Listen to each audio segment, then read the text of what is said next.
भले ही जीव की पात्रता आपकी शरणागति की बिल्कुल भी नहीं है। इन पूर्व पदों में दोष गिनाए, ये दोष हैं, ये स्वाभाविक वृत्ति है हम लोगों की। तो इन दोषों के कारण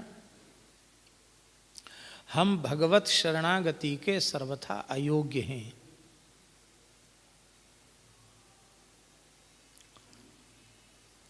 पर ये रघुनाथ जी का शील स्वभाव है।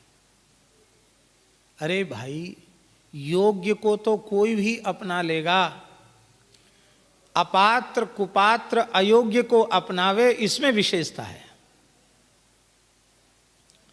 हमारे श्री ठाकुर जी ऐसे ही अच्छे लोगों को अपनाने के लिए तो तमाम लोग राजी हैं,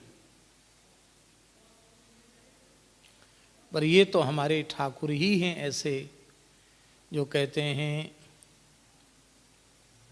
मित्र भावेन, वाल्मीकि रामायण का श्लोक है, मित्र भावेन संप्राप्तम न त्यजेयम कथंचन दोषो यद्यपि तस्य स्यात् सता में तदगर्हितम।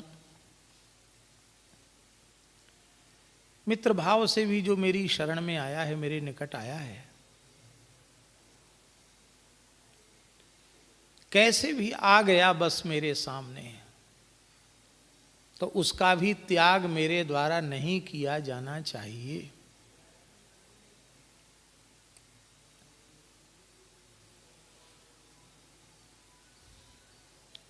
बोले कथनचित उसमें भयंकर दोष हो तो राम जी कहते दोषो यद्यपि तस्य स्यात्, भले ही उसका दोष ही क्यों ना हो, वो दोषों का खजाना ही क्यों ना हो, सताम एतत् एव अगर्हितम अनिंदितम, सत्पुरुषों का यही एक अनिंदित प्रशंसनीय गुण है सज्जन पुरुषों का कि वे सदोषों को भी स्वीकार कर लेते हैं। निर्दोष को तो कोई भी स्वीकार करेगा, सदोष को भी स्वीकार कर लेते हैं।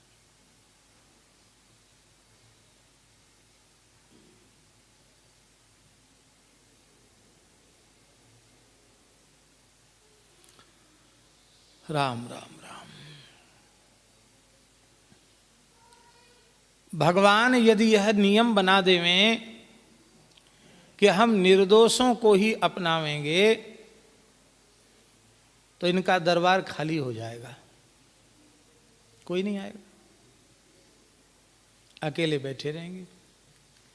ये दरबार में जो भीड़ लगी रहती है, इस भीड़ का कारण ही यह है कि जिसे सब ठुकरा देवें उसे भी ये अपना लेते हैं।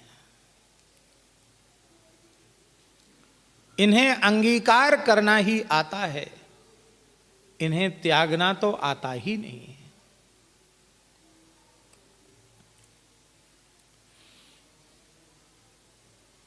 ऐसा एक भी बताओ जो शरण में आया हो और राम जी ने कह दिया हो कि तुम शरणागति के योग्य नहीं हो, हम तुम्हें शरण में नहीं ले सकते। एक भी उदाहरण दो। एक भी उदाहरण खोजने से नहीं मिलेगा। तो तुलसीदास जी कहते हैं तो ऐसी क्या बात है जो आप किसी को त्यागते नहीं हैं, सबको अंगीकार कर लेते हैं, शरण में ले लेते हैं, ऐसी कौन सी विशेष बात है, क्या कारण है? तो कहते हमको और तो कुछ समझ में नहीं आता, एक ही इसके मूल में कारण समझ में आता है कि आपको भी चिंता लगी रहती है कहीं हमारा नाम खराब न हो जाए। बोलो वृंदावन बिहारी। होता ना, अरे इतना बड़ा नाम ऐसे। तो आप अपने नाम की लाज बचा के रखना चाहते हैं, इस नाम की लाज बचा कर रखने के कारण ही आपने अपना दरबार सबके लिए खुला कर दिया। क्या कहना। पूतना जैसी को भी ठुकराया नहीं जाता। विनय पत्रिका में गोस्वामी जी कहते हैं, गई मारन पूतना कुछ काल कूट लगाए, मातु की गति ताहि दीन कृपालु यादव राय। विनय पत्रिका में गोस्वामी जी कितने कृपालु हैं भगवान। कंबा दयालुम शरणम ब्रजेम, अहो वकीयं स्तन कालकूटम जिघांसया पायदप्य साध्वी, लेभे गतिम धात्रुचिताम ततोन्यम कंबा दयालुम शरणम ब्रजेम। हे प्रभो, संसार में करुणा करने वाले लोग भी दिखाई पड़ते हैं। इनके हृदय में करुणा है, दया है, पर उनकी करुणा सकारण होती है, अकारण नहीं होती है। उनकी करुणा का कोई न कोई कारण जरूर होता है।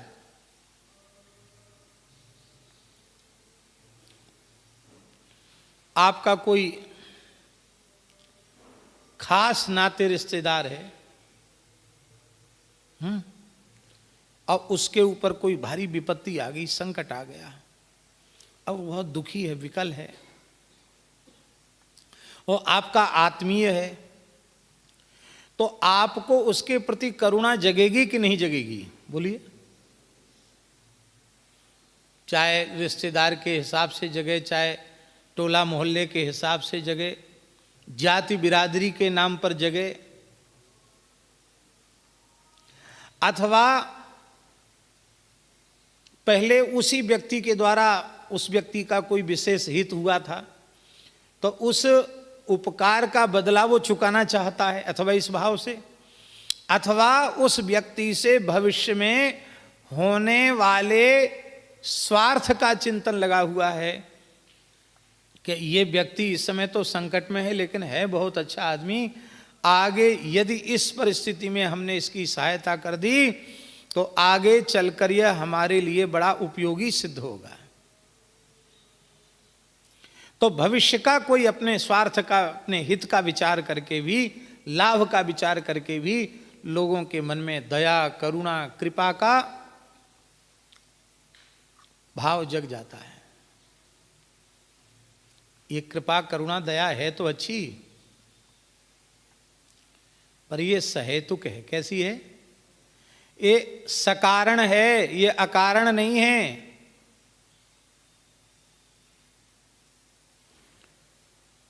और सकारण जो होती है करुणा, कारण की निवृत्ति हो गई तो कार्य की निवृत्ति हो जाएगी। कारणाभावे कार्याभावा, कारण नहीं रहेगा तो कार्य भी नहीं रहेगा। पर भगवान की करुणा में कभी अंतर नहीं आता। उसका कारण है कि इनकी करुणा अकारण है, अहेतु की कृपा है, अहेतु की करुणा है।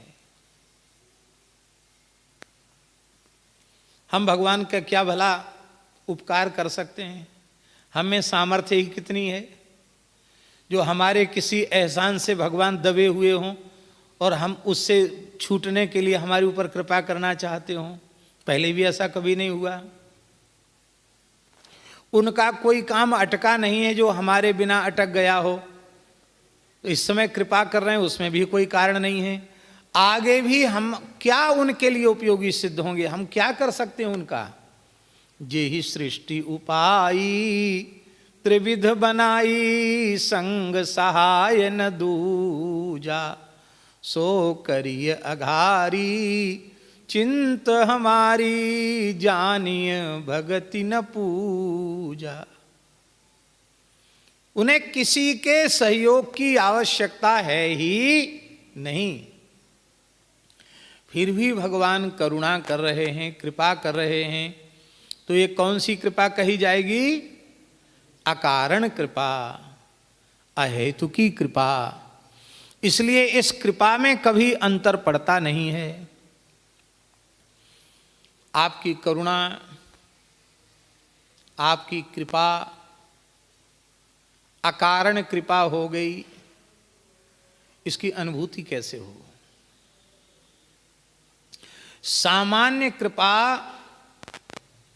सभी देहधारियों को प्राप्त है, चाहे धर्मात्मा हो, पुण्यात्मा हो, पापात्मा हो, दुष्टात्मा हो, कैसे ही हो, सबको, विद्वान, मूर्ख, अमीर, गरीब, सबको धरती है, सबको सूर्य चंद्र का प्रकाश है, सबको हवा है, सबको पानी है, सबको अन्न है। भगवान ने किसी की सुविधा छीनी नहीं है।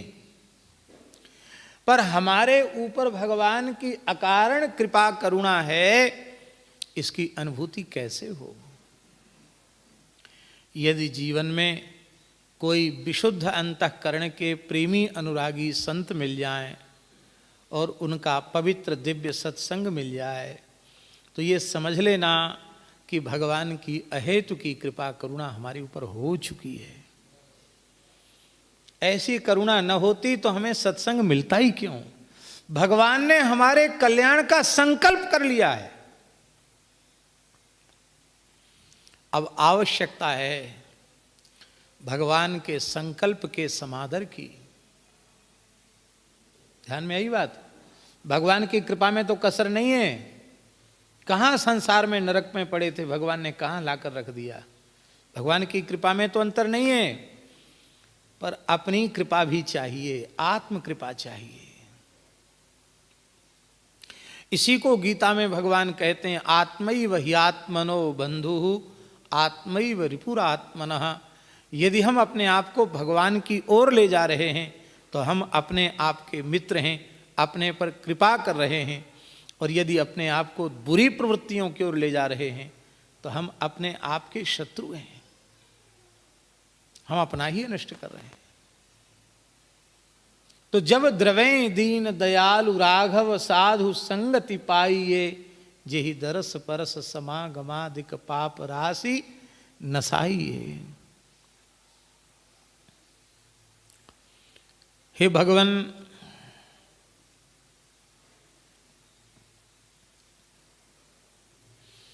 संतों के माध्यम से ही आपकी कृपा जीवों को प्राप्त होती है।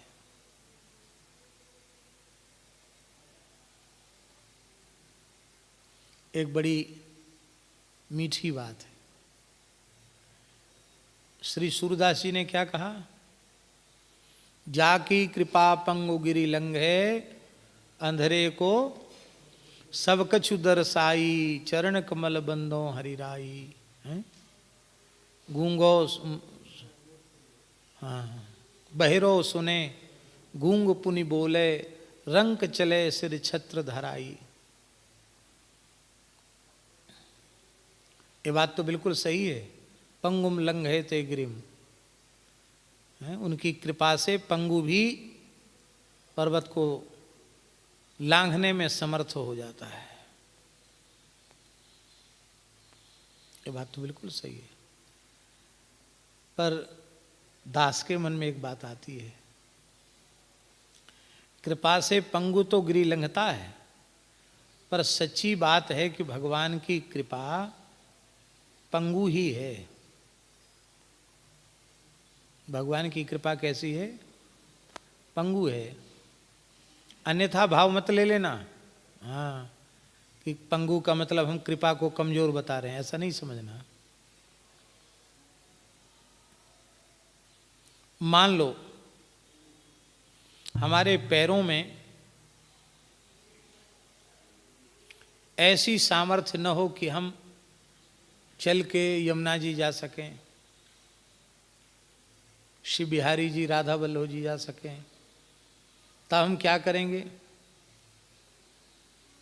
किसी व्यक्ति का या किसी वाहन का, किसी ऐसे उपकरण का आश्रय लेंगे कि जिसके माध्यम से हम वहां तक सरलता से पहुंच सकें।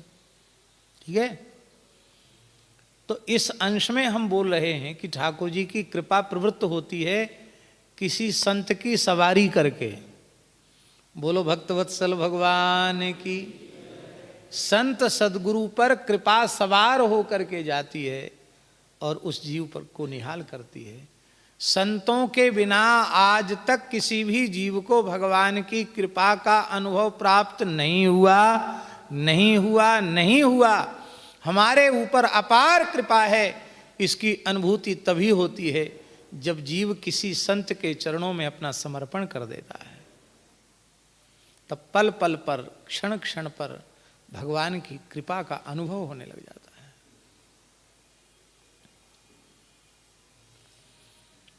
संत कृपा करें।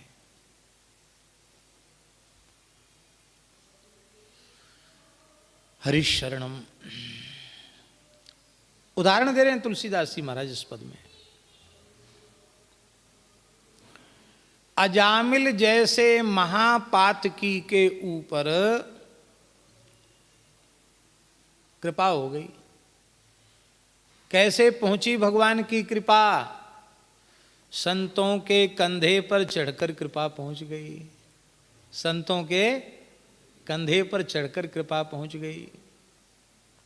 साधुओं की जमात जा रही थी, संध्या का समय हो गया। अब तो वाहन में लोग चलने लग गए हैं। बहुत सच्ची बात तो है कि वाहन में चलना बहुत अच्छा नहीं है, मजबूरी है, हम लोग चलते हैं। क्योंकि मन वाणी क्रिया से साधु को, सन्यासी को हिंसा का त्याग करना चाहिए, अहिंसा धर्म का पालन करना चाहिए। और वाहन में बहुत से जीवों की हिंसा होती है, होती कि नहीं? तमाम ऐसे छोटे जीव होते हैं जो प्रायः पहिए के नीचे आते हैं और जैसी आराम। और कहीं बरसात में वाहन से चले तो फिर तो कोई संख्या नहीं, लाखों जीव मरते हैं महाराज टायर के नीचे आकर के। इसलिए पुराने संतों में परंपरा रही है कि 4 महीने कहीं नहीं जाना, चातुर्मास से किसी प्राणी की हिंसा न हो जाए।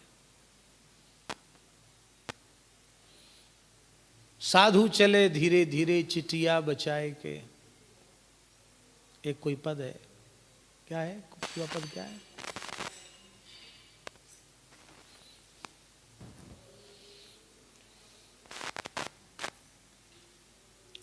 छान के पानी पीने में भी यही बात है, कोई सूक्ष्म जीव भीतर न चला जाए। अहिंसा का इतना विचार किया गया है। तो वर्षा काल में तो यात्रा करते ही नहीं, सूर्यास्त के बाद भी पुराने संत यात्रा नहीं करते थे, पैदल चलते और सूर्यास्त के बाद नहीं चलते। बहुत दूर जाने की आवश्यकता नहीं है। पूज्य सदगुरुदेव श्री पहाड़ी बाबा जी महाराज, जिनकी छवि इधर विराजमान है, पहले इधर से पहले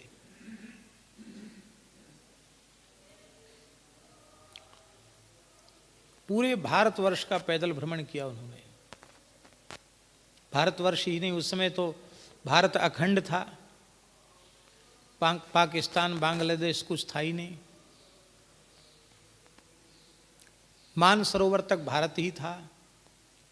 तिब्बत गए, बर्मा गए, पैदल पैदल।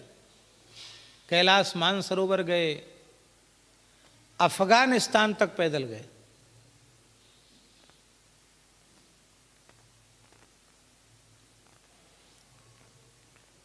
क्या रखते थे सामान?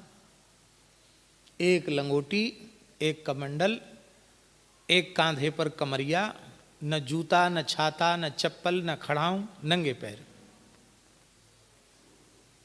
नर्मदा जी की परिक्रमा, गंगा जी की परिक्रमा, मिथिला की 84 कोस की, चित्रकूट की 84 कोस की, काशी की 84 कोस की, ब्रज की तो की ही उन्होंने। जहां जहां सुना वहां चले गए परिक्रमा करने। 2 रात्रि से अधिक कहीं रुकते नहीं थे किसी तीर्थ में भी, और दिन में चलते थे, रात्रि में कहीं चलते नहीं थे। बिना मांगे जो भिक्षा प्राप्त हो जाए उसको धूना में टिक्कड़ एक बना करके पा लेते थे। नहीं मिले तो ऐसी जैसी आराम, पानी पी लिया भगवान के सहारे। पैसा छूना नहीं। लगभग 21-22 वर्ष तक लगातार घूमे, लगातार गुरु महाराज की आज्ञा लेकर के। और स्मृति ऐसी थी कि कहीं का नाम ले दो तो वहाँ का यहीं से शुरू करते थे। 70-80 वर्ष पहले हम वहाँ गए थे, वहाँ से अमुक गांव मिला, अमुक गांव में अमुक व्यक्ति मिला, ये भी बता देते थे। कंप्यूटर में क्या मेमोरी इतनी फिट होगी जितना उनका सब दिमाग में फिट था, सब बता देते थे। कौन सा गांव कितने कोस की दूरी पे, वो भी बता देते थे। विलक्षण ज्ञान था उनका। तो महाराज जी कहते थे साधुओं में भ्रमण विचरण के भी नियम होते थे। सूर्यास्त के बाद नहीं चलते थे।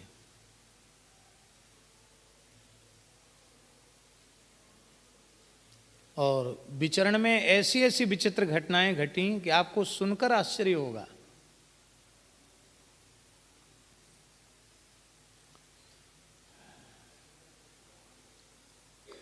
इधर अफगानिस्तान की तरफ की एक घटना ऐसी विचित्र घटी कि महाराज जी कभी सुनाते थे तो रोंगटे खड़े हो जाते थे।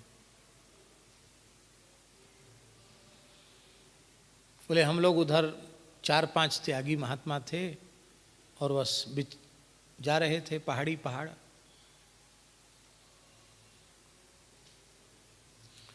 तो वहाँ एक ऐसे स्थान पर पहुँच गए कि वहाँ मुसलमान ही थे और वहाँ एक नवाब था। एक झरने के सहारे हम लोग बैठे थे, एक गुफा थी, झरना था, और उसी समय घोड़े पर बैठे हुए वहाँ के लोग पहुँच गए पठानी वेशभूषा में। बोले फकीर बाबा यहाँ से अब बाहर नहीं निकल सकते हो,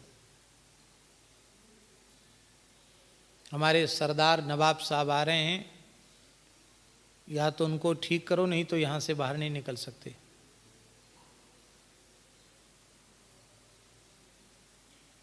नवाब आ गया थोड़ी देर में। क्या तकलीफ है? बोले मेरे पेट में 24 घंटे दर्द रहता है, कभी तेज होता कभी कम होता, खत्म नहीं होता। दुनिया के इलाज हो चुके हैं और ठीक नहीं हो सकता। तुम लोग फकीर हो, आए हो, या तो हमको औषध देकर फकीर बाबा ठीक करो, नहीं तो कोई भी यहाँ से जीवित नहीं निकल सकता।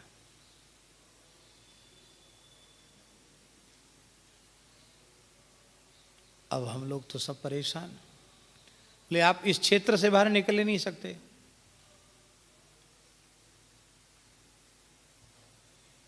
ये अच्छे फंसे चक्कर में, वृंदावन भी छूट गया, कहाँ के कहाँ गए, ऐसे क्षेत्र में आ गए।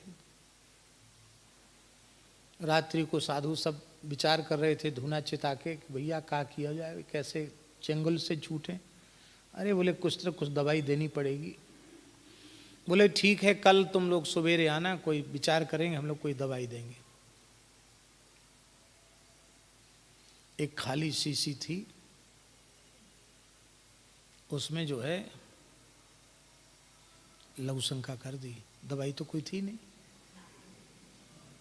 महात्मा ने सवेरे सवेरे महाराज जी ने उसको भर दिया और थोड़ी सी रोली थी उसमें मिला दी, ऐसे ऐसे हिला दिया, लाल हो गई एकदम, रोली मिलती लाल हो गई। उसको धर दिया दूर में, स्नान करके सब साधु तिलक विलक लगा के बैठे। आया फकीर बाबा औसत, तो महाराज कहते हनुमान जी के सहारे जो होना हो सो हो, अब कुछ ना कुछ देके तो पिंड छूटना है। तो इशारा किया, वो औसत वो है। बाबा कितनी खुराक लेना है? तो इशारे में कहा पूरी पी जाओ, एक खुराक में ही ठीक। वो भगवान की क्या दया हुई, योगी राज बाल ब्रह्मचारी तपस्वी संत के उस प्रसाद से उसका असाध्य रोग तत्काल समाप्त हो गया पीते ही। बोले बाबा फकीर बाबा, तो आप तो फरिश्ते हो खुदा के, आप साधु नहीं हो, आप तो फरिश्ते हो। इस दवा का नाम क्या है, कहाँ मिलती है ये दवा? महाराज जी बोले बच्चा ये दवा नहीं, ये तो दुआ थी, ये तो कभी कभी प्रकट होती है, इस दवा का कोई नाम नहीं है, नाम मत पूछो नहीं तो फिर बीमारी हो सकती है। अच्छा अच्छा बाबा नहीं पूछेगा, नहीं पूछेगा। दूध फल मेवा सब चीज की व्यवस्था वहां हो गई। पहले कोई व्यवस्था नहीं थी, भूखे प्यासे पड़े थे। चमत्कार को नमस्कार होता है। सब चीज की व्यवस्था हो गई। बाद में उन्होंने कहा कि हम आपको अपना धंधा दिखाते हैं। उसने धंधा दिखाया महाराज। महाराज जी कहते आंखों देखी बात। एक ऐसी जगह थी, वहां आदमी लटक रहे थे उल्टे, और नीचे से कड़ाही में आंच लग रही थी, और उसकी थोड़ा सा पानी था, और उसकी भाप से, गर्मी से उनके शरीर का ओज टपक रहा था। वो व्यक्ति जिंदे आदमी लटके हुए हैं। और उसने बताया सीसी में, ऐसी सीसी में। बोले महाराज ये आदमी का मद है, मद। क्या करते हैं इसका? बोले बड़े बड़े जो अय्यासी मुगल नवाब हैं, बादशाह हैं, राजा लोग हैं, इसको पान में रख के खाते हैं, उससे उनकी विषय शक्ति बहुत बढ़ जाती है। हमारा यही धंधा है। आप लोग हमें ठीक नहीं करते तो यहाँ जो आदमी घूमता फिरता आ जाता उसका यही काम होता है। ऐसी लटका के हम लोग। महाराज ने कहा बच्चा भाई ये काम तो तुम्हारा ठीक नहीं है, ये काम बंद कर दो और हमें सुरक्षित यहाँ से बाहर निकाल दो। हंसने लगा। बोले आप लोग डरो नहीं, आप तो एक कोई उर्दू में कुछ लिख करके दिया, बोले कोई ऐसा आदमी मिले तो ये कागज दिखा देना। हम लोग वहां से भाग के आए। ऐसी जाने कैसी कैसी घटनाएं सुनाते थे। तो महाराज कहते थे पुराने संतों में नियम था, अकेले दुकेले पिंड न पड़ना। अकेले किसी गांव के भीतर नहीं रहते थे, जंगल में बाहर रहते थे, और सूर्यास्त के बाद यात्रा नहीं करते थे। दिन दिन में थोड़ी देर चले, नित्य नियम करके, फिर थोड़ी दूर चले, दोपहर हो गई तो कुछ खाया पिया, विश्राम किया, फिर 1-2 घंटा फिर चले, संध्या हो गई फिर कहीं बैठ गए। इस तरह से संत चलते थे दिन दिन में, रात्रि में नहीं चलते थे।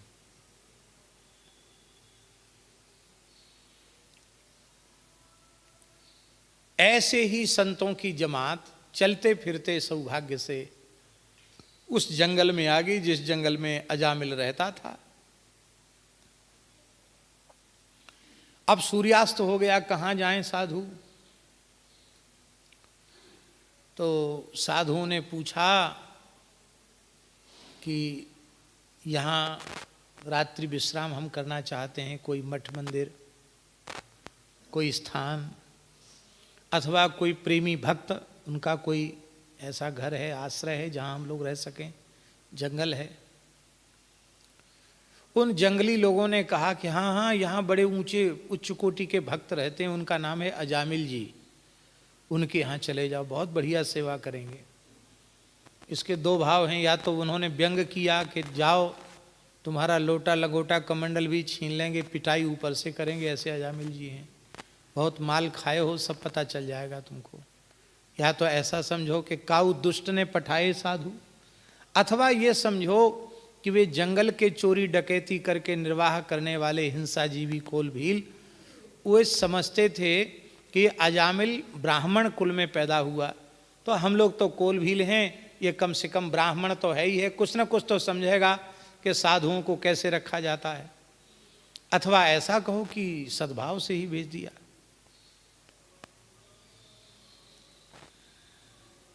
अजामिल शिकार खेलने गया था, तमाम पशुओं को मार करके कंधे पर लाद के ला रहा था। उसकी गृहिणी जो बेश्या थी, उसने जंगल में जाकर उसको कहा फेंको सब, स्नान करो, स्नान करके चलो, संतों का दर्शन करो, 12 वर्ष में घूरे का भी सौभाग्य उदित होता है। हम लोग तो महापापी हैं, पर संत गंगा चलकर हमारे द्वार तक आई है, चलो। बुद्धि आए गई सातकी, संतों का दर्शन करके उस पापी जीव को भी सात्विक बुद्धि आ गई। संतों ने समझ लिया कि हमको भेज तो दिया है यहाँ, लेकिन ये महापतित व्यक्ति है, इसके घर में कोई संस्कार दिखाई नहीं पड़ रहे हैं। अरे भाई, किसी भक्त के यहाँ जाओ तो रामायुध अंकित गृह, शोभा बरनी न जाय, नव तुलसिका वृंद तहाँ, देख हर्षि कपिला। पता चलता है, घर के ऊपर तिलक लगे हुए हों, शंख चक्र बने हों, ऊर्ध्वपुंड का चिन्ह बना हो। जयपुर में हमारे महाराज जी एक भगत के यहाँ गए, श्री जगत गुरु निम्बारकाचार्य श्री श्रीजी महाराज का वो शिष्य था भगत। घर के प्रत्येक कक्ष के ऊपर श्री राधा सर्वेश्वरो विजयते, और प्रत्येक कक्ष के ऊपर सुंदर निम्बार्क परंपरा का सुंदर तिलक और शंख चक्र का चिन्ह। महाराज जी बोले, गदगद हो गए महाराज। महाराज जी बोले कि देखो पंडित जी, ये होते हैं वैष्णव। श्री जी महाराज का शिष्य था, महाराज जी की कथा थी, दास गया था। वो महात्मा खूब गए थे महाराज। वो हाथ जोड़ के एक ही बात कहता, भगत महाराज हम कथा करने के लिए थोड़ी बुलाएं आपको, आपका दर्शन हो गया, हो गई कथा। आप तो खूब प्रेम से प्रसाद पाओ, विश्राम करो, जितना मन हो सीताराम राधे श्याम कर देना, हमारी कथा हो गई। महाराज जी 2 टाइम कथा कहते, 2 बार तो कम से कम बाल भोग करा देता। और महाराज जी मने करते कि हमारा बार बार मुंह जूठा करने का अभ्यास नहीं है, साधु लोग मना करते। तो आंख में आंसू भर के हाथ जोड़ के कहता कि हमने तो गुरु महाराज से सुना है, जगत गुरु निम्बारकाचार्य जी से, कि हाथ सूखा साधु भूखा, हाथ सूखा साधु भूखा। तो हमारे गुरु महाराज की बात को तो सत्य कर दो महाराज, नहीं पाओ तो रोने लग जाए। महाराज जी बोले, बड़ा विचित्र भगत मिला। ये कहने का आशय हमारा ये है, एक वैष्णव का घर अलग दिखाई पड़ जाता। गौ माता बंधी हुई हैं, तुलसी का बगीचा है, फूल खिल रहे हैं, भगवान का नाम श्री राधा, श्री कृष्ण, श्री वृंदावन, श्री गिरिराज, भगवान के नाम लिखे हैं, चित्रपट लगे हैं, भगवान के चित्रपट लगे हैं, संतों के महापुरुषों के चित्रपट लगे हैं। ऐसे लगता मानो हम भगवान के धाम में आ गए। ऐसे भी लोगों के घर होते हैं जहाँ जाते ही मनोद्विग्न हो जाता है। सब जगह जूता चप्पल घुस रहा है, एक्टरों के फोटो लगे हुए हैं, नग्न अर्धनग्न चित्र लगे हुए हैं। ऐसे लगता पता नहीं किस संस्कार शून्य व्यक्ति के घर में आ गए। ऐसे भी घर होते हैं। तो संतों को पता चल गया कि ये महापतित है, लेकिन अब आ गए हैं तो रात्रि को कहीं जाना तो है नहीं, यहीं रात्रि व्यतीत करनी है।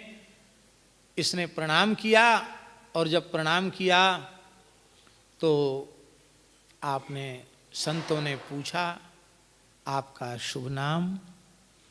अरे महाराज क्या बताएं हमारा नाम, हमारा नाम तो हमारे पिताजी ने अजामिल रखा था।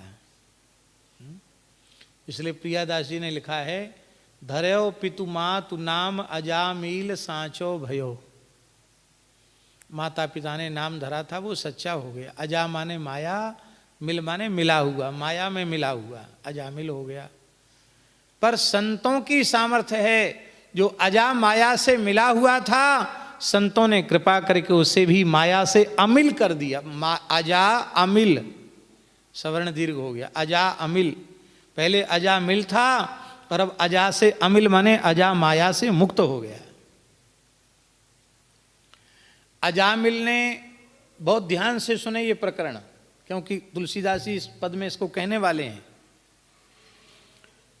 अजामिल ने सबसे अच्छा काम अपने जीवन में यदि कोई किया तो वह यह किया कि संतों के पूछने पर उसने कुछ छिपाया नहीं, अपने हृदय को खोल कर रख दिया। इसी का नाम है मन क्रम बचन छाड़ी चतुराई, भजत कृपा करी हैं रघुराई। किसी प्रेमी ने ये लिख करके दिया है कि मन क्रम बचन छाड़ी चतुराई, भजत कृपा करे हैं रघुराई। इस चौपाई का अर्थ क्या है? चतुराई छोड़कर भजन करने से क्या मतलब है? और भजन कृपा, भजत कृपा, क्या भगवान तुरंत कृपा करते हैं? अरे भगवान का कृपा करने का तो स्वभाव है। कृपा की न होती जो आदत तुम्हारी, तो सुनी ही रहती अदालत तुम्हारी। प्रभु मूर्ति कृपामयी है। चतुराई का अर्थ है छल कपट करना, छिपा लेना अपने आप को। हम जैसे हैं नहीं वैसे अपने आप को प्रमाणित करना चाहते हैं, यही चतुराई है। हम जैसे हैं वैसा अपने आप को प्रमाणित करें। उसमें बनावटी पने की क्या आवश्यकता है? स्वार्थ सिद्धि के लिए ही मनुष्य चतुराई खेलता है। और जीव का सच्चा स्वार्थ जब भगवान से प्रेम करना ही है, तो फिर इस लौकिक चतुराई की क्या आवश्यकता है? लौकिक चतुराई से किसी संसार की वस्तु का लाभ प्राप्त करना चाहता है, और जिस वस्तु को वो पाना चाहता है वो तो नाशवान है। तो चतुराई हुई कि मूर्खता हुई? हमने छल कपट पाखंड भी किया, भगवान से विमुख भी भये, और जो हमको वस्तु मिली वो ऐसी मिली जो प्राप्त होने के बाद बिछुड़ने वाली है, और जब मिलेगी तो प्रसन्नता होगी, और जब जाएगी तो रोना पड़ेगा उसके लिए। चित्रकेतु को लड़का मिला और फिर रोना भी पड़ा। हरिशरणम, इसने चतुराई नहीं की, ये सबसे ऊंची बात है, इससे शिक्षा लेनी है। अजामिल ने सारी बात बता दी, हम ऐसे थे महाराज, क्या करें। जन्म तो हमारा पवित्र कन्नौज शहर में कान्यकुब्ज देश में गंगा के तट पर पवित्र कान्यकुब्ज विप्रकुल में हुआ। समय से हमारे सारे संस्कार हुए, यज्ञोपवीत संस्कार हमारा हुआ। हमने विधिवत वेदत्रयी का स्वाध्याय किया, विधिवत समावर्तन संस्कार पूर्वक गृहस्थाश्रम में प्रवेश किया, वैदिक अग्निहोत्र की दीक्षा ली, मैं आहिताग्नि ब्राह्मण रहा। एक दिन समिधा लेने गया था, और बस समिधा लेते समय जंगल में एक वेश्या के साथ कुछ विषयी पुरुषों को नाचते गाते हुए देखा। हमारे कोई दुर्भाग्य का ही समय था, मैं उसे देखने लग गया। और नामना नष्ट सदाचारः दास्या संसर्ग दूषिता, कहाँ मैं कैसा था और घोर पतित हो गया, उस वेश्या में आसक्त हो गया। अपने पिता माता की कीर्ति, उनकी यश प्रतिष्ठा का भी ध्यान नहीं रखा। मेरे पिता माता इसी दुख में मर गए कि मेरा एकमात्र पुत्र इतना पतित हो गया, अखाद्य खाने लग गया, अपेय पीने लग गया, क्या कसर रहेगी इसके पतन होने में। इसी दुख में पिता माता मर गए। एक प्रकार से पितृमातृ हत्या का भी अपराध मुझे लगा। ब्रह्मत्वम नाशितम मया, मैंने अपने ब्रह्मत्व का नाश किया, तो ब्रह्म हत्या का पाप भी मुझे लगा।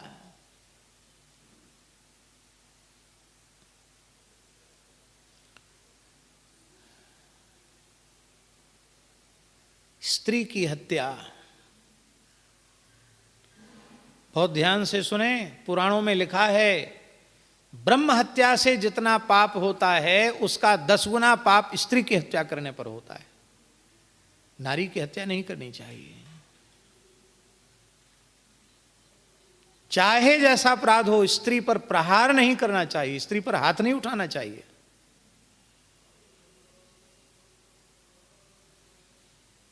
मेरे इस दुष्प्रवृत्ति के कारण मेरे पिता माता भी मर गए, मेरी पत्नी ने भी प्राण त्याग दिए, वो भी पाप मेरे सिर पर चढ़ा। और अब मैं बहुत क्या कहूँ भगवान, कौन सा ऐसा निंदित दुष्कर्म है जिसको हमने हजारों हजारों बार न किया हो।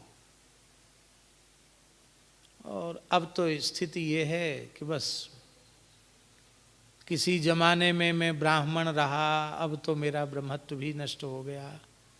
शरीर तो ब्राह्मण कुल का जरूर है, पर आचरण तो राक्षसों से भी गए बीते हैं। ये वेश्या मेरी पत्नी है, और ये तमाम संतान हैं, लूट खसोट करके निर्वाह करता हूँ। ऐसा ही काम है। आपने पूछा था, हमने अपना सारा परिचय बता दिया। देखो संतों की करुणा। ये संतों ने अरे राम राम कैसे दुष्ट पापी के यहाँ गए, चलो चलो यहाँ से भगो, ये नहीं, कोई बात नहीं, भगवान पतित पावन है। अजामिल तुम दुखी मत हो, भगवान कुछ न कुछ व्यवस्था करेंगे, जाओ विश्राम करो, हम लोग भी विश्राम करेंगे। पर साधु कहाँ विश्राम करें, वो रात्रि भर यही चर्चा करते रहे कि कैसे इसका उद्धार हो, क्या करें, कैसे इसका उद्धार। वो हम कह रहे हैं ना, कृपा चढ़ के कांधे पर पहुंचती, संतों के कंधे पर चढ़ के ठाकुर जी की कृपा वहां पहुंच गई। कोई कहता था इसको कथा सुनाओ, कोई कहता था इससे तपस्या कराओ, कोई कहता था इसको थोड़ा वेदांत पढ़ा दो, ज्ञान उत्पन्न हो जाएगा तो सब पाप नष्ट हो जाएंगे।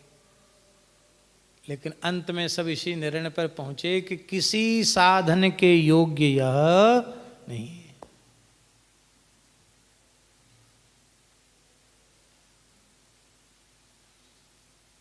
देखो उपदेश उसको देना चाहिए जो साधन करे, करेगा ही नहीं। भजन हो ही नहीं तामस देहा, इतना तामसी है भजन तो करेगा नहीं।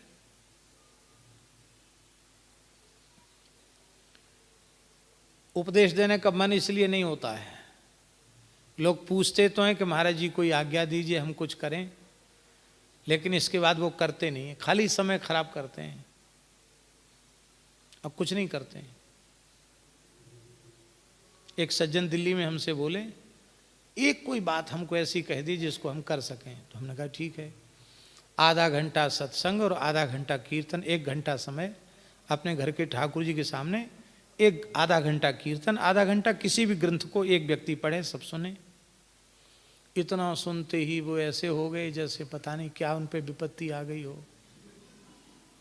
बोले महाराज जी ये तो बिल्कुल संभव नहीं, बच्चे ट्यूशन में जाते हैं, पत्नी टीवी देखती है, हम भी देखने लग जाते हैं, दिन भर ऑफिस से आते हैं, फिर क्या करें, देश विदेश के समाचार सुनते हैं, 1 घंटा समय महाराज कहाँ। ले साहब कहते कृपा करो, हमारे ऊपर कृपा करें, मूड पे हाथ धर दो, जो तुम्हारे 60 चक्र भेदन हो जाए, कुंडलिनी जग जाए, भगवान सामने आ जाए। ले साहब पूज्य श्री मोटे गणेश जी वाले महाराज जी कहते थे, कृपा माने कर पा, संत जो कहते हैं उसको करो और करने से पा जाओगे, इसी का नाम कृपा है। ऐसा कहते थे पूज्य मोटे गणेश जी वाले महाराज। करोगे कुछ नहीं तो क्या होगा भाई, दीपक की चर्चा से अंधकार की निवृत्ति नहीं होगी, दीपक जलाने से अंधकार की निवृत्ति होगी। साधन तो करना पड़ेगा।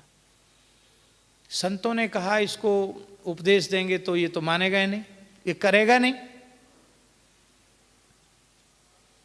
अब ये बुढ़ापे में छोड़ के जाएगा भी कहां।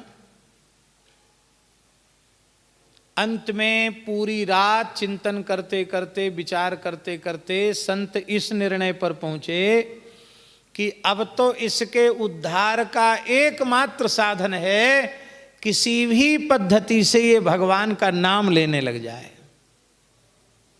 नाम ही इसका कल्याण कर सकता है। नाम कहो कि इतने हजार, इतने लाख, इतने करोड़ जपो तो भी नहीं जपेगा। ऐसा कोई सरल उपाय बता दो कि भजन होता रहे बिना जाने भी, और इसके पाप नष्ट हो, फिर नाम महाराज अपने आप कृपा कर देंगे। इस भाव से संतों ने सवेरे अजामिल से कहा, भैया अजामिल एक बात हमारी मान लो। हाँ बिल्कुल मानेंगे। तुम्हारे कितने बच्चे हैं, संतान कितनी है? बोला महाराज 9 लड़के हैं। अच्छा 9 लड़के, 81 साल की उम्र थी उसकी, और कितनी उम्र थी? हाँ, और एक अभी हमारी पत्नी के पेट में है। थोड़े दिन बाद वो भी बाहर आएगा। अब बेटा होगा कि बेटी पता नहीं। संतों ने कहा कि वो लगता तो ऐसे ही कि बेटा ही होगा, 9 बेटा हो चुके हैं तो ये भी बेटा ही होगा, 10वां होगा। पर इसका नाम नारायण रखना, भूल नहीं जाना, याद रखना, इस पुत्र का नाम नारायण ही रखना। कह के साधु चले गए और रोज सवेरे उठ के कहता अपनी घरवाली से, भगवान सुनती हो? कहाँ, कहो कहो जी, क्या कह रहे हो? बोले साधु बाबा कह के गए थे कि बेटा का नाम नारायण रखना। वो भी कहती हाँ हाँ याद है मुझे, साधु बाबा कह गए थे नारायण नाम रखना। अनजाने में 4-6 बार 10 बार नारायण नाम का उच्चारण हो जाता।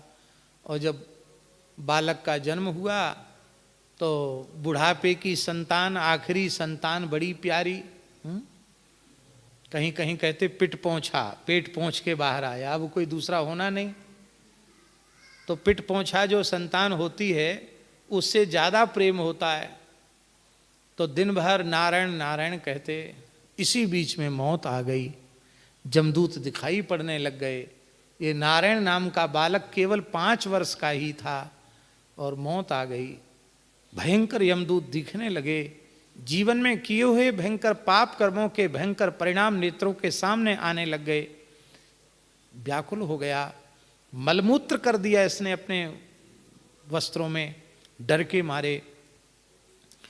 यमदूत इसके सूक्ष्म देह को यमपाश में बांधकर खींच रहे थे। उसी समय अत्यंत व्याकुल होते हुए इसने अपने पुत्र को पुकारा, भगवान को नहीं पुकारा। सबसे छोटे पुत्र में ममता थी, इसलिए सबसे छोटे पुत्र का नाम पुकारा, नारायण।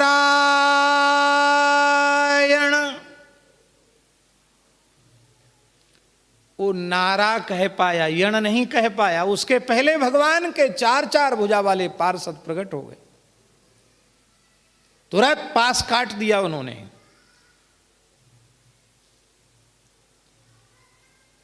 अरे कौन हो तुम लोग, क्यों इसको सता रहे हो, कहां ले जाओगे इसको?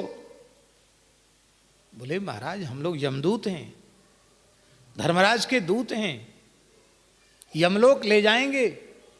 ये महापापी है, नरक की आग में पकाकर इसको शुद्ध करेंगे। यही हमारे यहां का संविधान है।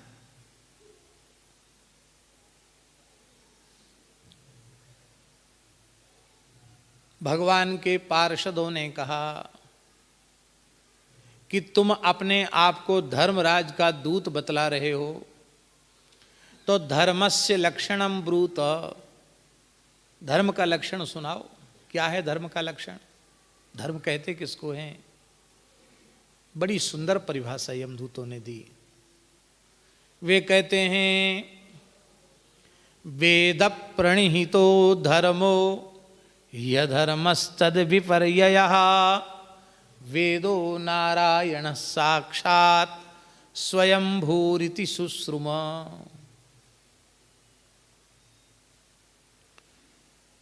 वेद ने जिसका विधान किया है वो धर्म है, वेदों ने जिसका निषेध किया है वह अधर्म है। वेद में जो आज्ञा है कि यह करना चाहिए वो करो, जिस काम को करने के लिए मना किया है उसको मत करो, इतना सा ही धर्म है।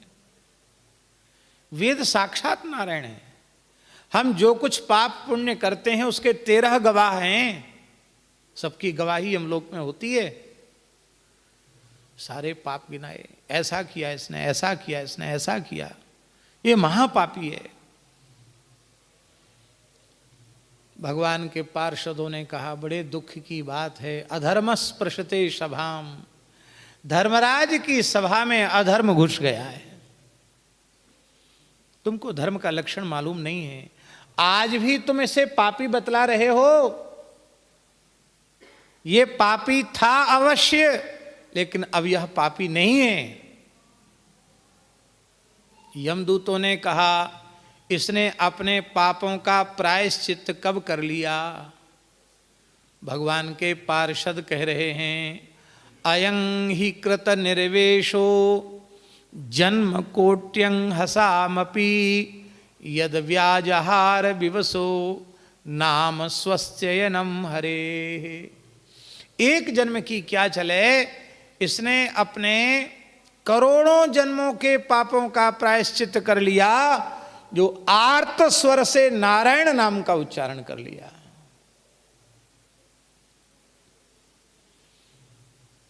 पापी था, अब नहीं है पापी, क्योंकि नारायण नामोच्चारण के पश्चात इसने कोई पाप किया नहीं है, यह निष्पाप है।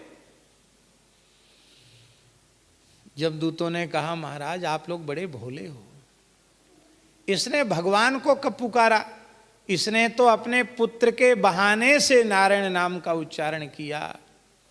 भगवान के पार्षदों ने कहा भगवान का नारायण नाम कब से है और अजामिल के पुत्र का नाम नारायण कब से है, बताओ कब से है? अरे इसका नाम तो 5 साल से है नारायण, महीना 2 महीना गर्भ के समझ लो तो 5 वर्ष 2 महीना 3 महीना जब से साधु ने बताया।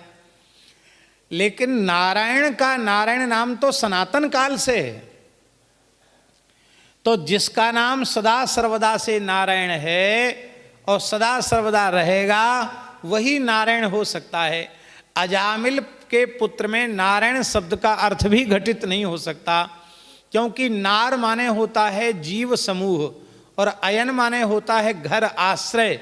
संपूर्ण जीव समूह का जो परमाश्रय हो, सबका आश्रय दाता हो, उसको नारायण कहते हैं। अपने बाप का तो आश्रय बन नहीं पा रहा, अपने बाप को मरने से नहीं रोक पा रहा है, अपने बाप को जमदूतों से नहीं बचा पा रहा है, ये सारे संसार का आश्रय कहां से बनेगा? फिर भी तुम कहो कि पुत्र के बहाने से नाम लिया, तो नाम लेना ही पर्याप्त है, भले ही किसी बहाने से ले। क्योंकि सांकेत्यम पारिहास्यम वा स्तोभम हेलनमेव वा वैकुंठ नाम ग्रहणमशेषाघहरम विदुः। सांकेत्यम, संकेत में नाम ले। हमारे यहाँ साधु में ए ओ ऐसे करके नहीं बुलाते, ए अयो रे ऐसे नहीं बोलते हैं। सीताराम, राधे श्याम, नारायण ऐसे कह के बुलाते हैं संकेत में। हास परिहास में भगवान का नाम।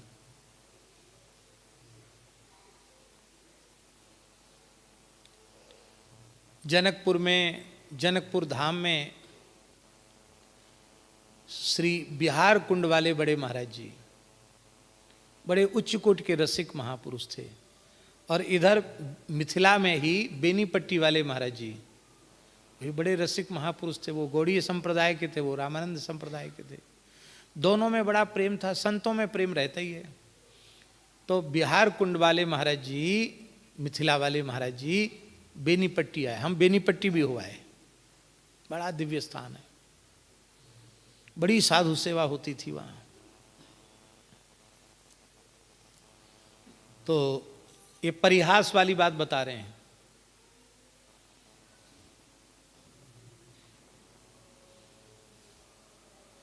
तो बिहार कुंड वाले महाराज जी ने कहा उनसे,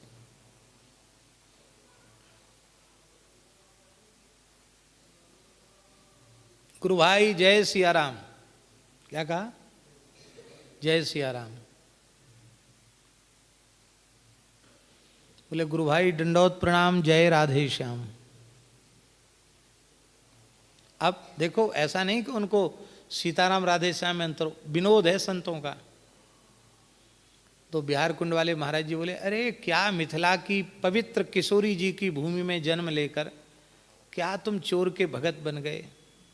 कृष्ण कन्हैया, माखन चोर, चीर चोर, चित चोर, चोर के भगत बन गए। बता, ये मिथिला किशोरी जी की भूमि है, यहाँ तो दुल्हा सरकार का भगत बनना चाहिए, कहाँ चोर के भगत बन गए? तो उनका, अच्छा हमको चोर का भगत बताते हैं आप तो डकैत के भगत हैं। हमारे श्री कृष्ण चोर हैं तो आपके राम जी डकैत हैं। अरे हमारे सरकार को डकैत कैसे कहा? बोले नजर बचा के जो चीज चुरा ले वो चोर है, और जो दिन दहाड़े लूट ले वो डकैत है। जब मिथिला में दुल्हा बन के आए तो दिन दहाड़े सबको लूट लिया, इसलिए डकैत है। तो हम चोर के भगत तो आप डकैत के भगत। इतना सुनते ही बिहार कुंड वाले महाराज बोले तब कोई बात नहीं, फिर तो चोर डकैत मौसेरे भाई। क्या कहा? चोर डकैत मौसेरे भाई, और दोनों एक दूसरे के गले से लगकर रोने लग गए। ये इसको कहते परिहास में भी भगवान का स्मरण करना। अब भेद नहीं है, पर परिहास में भगवान का स्मरण करना।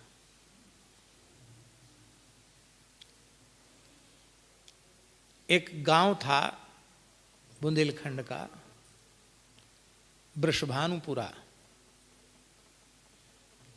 तो हम बहुत बचपन में वहां भी कुछ समय रहे, वृंदावन नहीं आए थे। तो वहाँ एक मंदिर के पुजारी जी थे, उनका नाम था सीताराम दास जी। क्या नाम था? बड़े ब्राह्मण देवता थे और फक्कड़ महात्मा थे। उनके एक छोटे भाई थे, वो वहाँ मंदिर, वो भी साधु जैसे रहते थे। अब वो तो संत थे ही, पुजारी जी।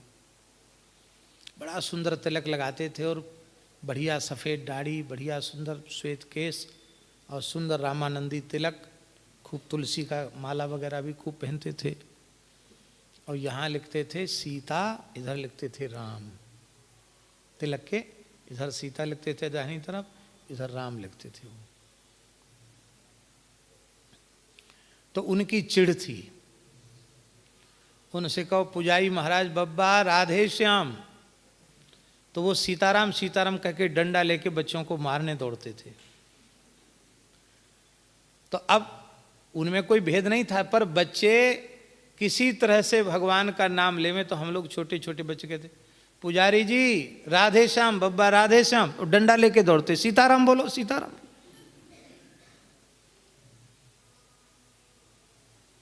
बच्चे उनको थका लेते, वे बच्चों को थका लेते। ऐसी 1-1.5 घंटा बच्चों के साथ खेलते, फिर सबको पेड़ा मिश्री जो कुछ भी उनके पास होता फिर प्रसाद देते। अब क्या है, क्या वो राधे श्याम से चिढ़ते थे? नहीं, हम ऐसा कुछ करें कि बच्चों की आदत होती है कि जिस चीज़ से चिढ़ो उसको वो ज़्यादा करते हैं, उनको आनंद आता है चिढ़ाने में। तो अब याद आता है कि वो कैसे अनजाने में राधे श्याम का कीर्तन बच्चों से करा लेते थे। स्तोभम, स्तोभ में,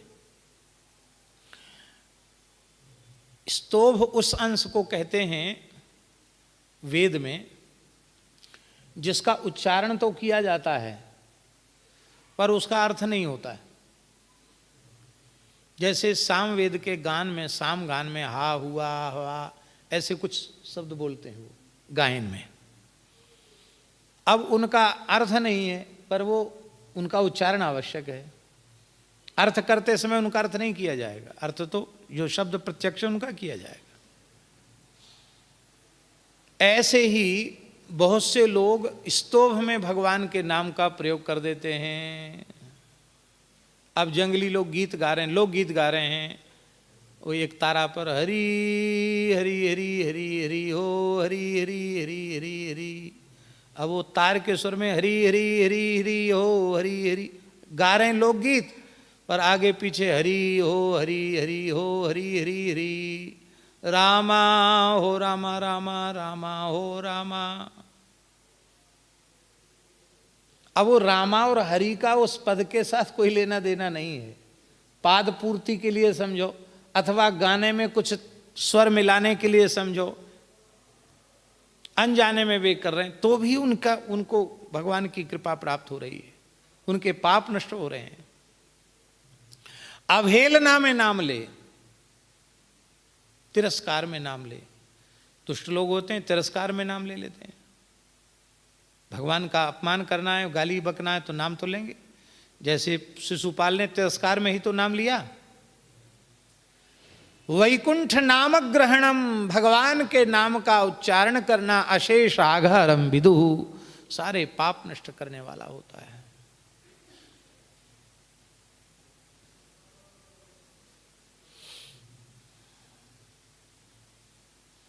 चार चोर थे, राहजनी का काम करते थे, रास्ता में लूट खसोट का काम करते थे। उन्होंने सोचा कि ऐसे तो पकड़े जाएंगे, भेष बदल लो। तो वे थे तो चोर, पर वो बहुरूपिया उन्होंने भेष बना लिया साधुओं का। ऐसा आओ बढ़िया सुंदर, असली साधुओं से नकली साधु में चमक दमक ज़्यादा होती है, क्योंकि बनते हैं बनावटी होते हैं तो उनमें चमक ज़्यादा होती है, और जो सरल होते हैं उनमें कहाँ बनावट। यहाँ पूज्य श्री खपटिया बाबा के कृपा भाजन स्वामी श्री हरिहरानंद जी 3-4 दिन मलुकपूछ में विराज करके गए। देखने में कोई कह नहीं सकता है कि ये संत भी हैं। सदा रहें अपन पो दुराए, सब विधि कुशल कुवेश बनाए। पर कियहु कुवेश साधु सन मानू, जिमि जग जामवंत हनुमानु। संत ऐसे होते हैं,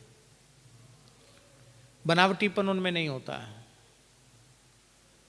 तो नकली तो असली से ज्यादा चमकदार होते हैं। वो इतने चमकदार साधु के देख के कोई आकर्षित हो जाए। अब उन्होंने संकेत में चोरी का एक नेटवर्क बना रखा था।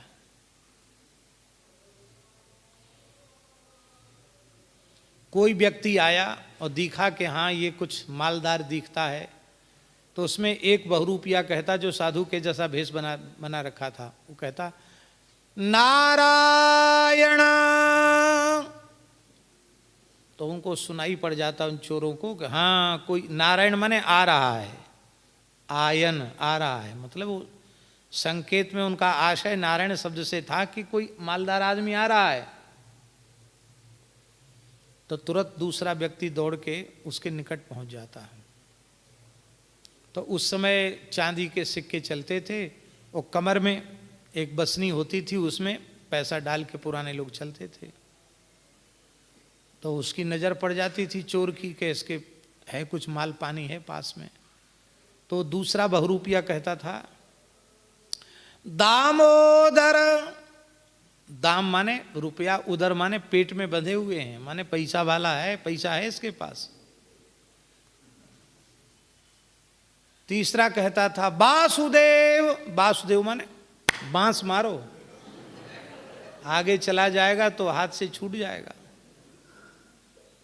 और चौथा कहता था हरि हर। अब सब ले लिया, अब छोड़ो इसको, जाने दो, जान बची तो लाखों पाए, जाने दो इसको, मारो मत, अब बहुत पिट लिया। अब है तो भगवान का नाम, नारायण, दामोदर, वासुदेव, हरिहर, लेकिन ऐसे ही चोरी करते थे वो। एक बार पानी बरस रहा था, एक महुआ के पेड़ के नीचे खड़े थे, ऐसी अपनी मौज में थे। एक बोला नारायण, दूसरा बोला दामोदर, तीसरा बोला वासुदेव, चौथा बोला हरिहर, और उसी समय बिजली गिरी और पेड़ के सह चारों मर गए। वहां भी जमदूत आ गए। भगवान के पार्षदों ने मार मार के भगाया, भगो यहां से। कीर्तन करके मरे हैं, भले ही बिजली गिर के मरे तो क्या हुआ, ये सब वैकुंठ जाने के अधिकारी होंगे। एक दो घटनाएं, तमाम इतिहास ऐसे हैं, नाम महिमा कहाँ तक कही जाए, कहूँ कहाँ लगी नाम बड़ाई, राम न सकहीं नाम गुण गाई। ये नाम कैसा है, चेतो दर्पण मार्जनम, भव महादावाग्नि निर्वापणम, श्रेयः कैरव चंद्रिका वितरणम, विद्या बधू जीवनम, आनंदाम्बुधि वर्धनम प्रतिपदम, पूर्णामृतास्वादनम, सर्वात्मस्नपनम परम विजयते श्री कृष्ण संकीर्तनम। ये चित्तरूपी दर्पण को पवित्र करने वाला है। वासना का मल इस चित्त रूपी दर्पण पर चढ़ा हुआ है, इसलिए प्रिया प्रीतम की झांकी हृदय में नहीं हो रही है। ये चित्त रूपी दर्पण नाम जप से, नाम कीर्तन से पवित्र हो जाएगा, हृदय में स्वरूप की झांकी प्रकट होने लग जाएगी। संसार में लगी हुई राग द्वेष की भयंकर आग को बुझाने वाला है ये नाम संकीर्तन, हरि नाम। देखो संसार में तो आग लगी है, वो लगी रहेगी, पर आप नाम का आश्रय लेंगे तो आपकी आग बुझ जाएगी। आपको उस असह्य जलन का अनुभव नहीं करना पड़ेगा, आप उससे बच जाओगे। कल्याण की चंद्रिका का विस्तार करने वाला हरि नाम है।